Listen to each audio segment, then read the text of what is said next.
Most of us think we're pretty approachable, but guess what? We might actually be more intimidating than we think we are. Think about it. A few years ago, I was working with some bankers, and they were talking about how they needed to work with some customers who were defaulting, that they needed to restructure their loans, and they were like, I can't get them to come back into the bank. Well, that was my first reaction was, well, when was the last time you went to them? Part of our job in building relationships and having conversations is, do we make it easy for people to have conversations with us? And that means sometimes we have to get out of our comfort zone and go to where the other people are to start the conversation.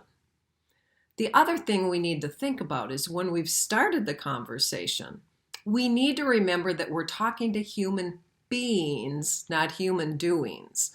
We aren't there just to talk to them about the work we need done or what we need changed.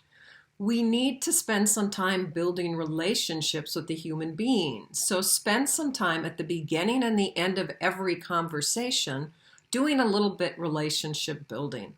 You know, it might be worthy of talking about the weather or some event that's going on in the news. Or if you know the individual, talk about something that's gone on or that's coming up in their personal life. Make note of something in their environment. Start and end each conversation to make a personal connection. The third thing that might be helpful for you to do is to be vulnerable. Think about something that you've done wrong lately or a mistake you've made. Have you shared that with other people? It makes you more real.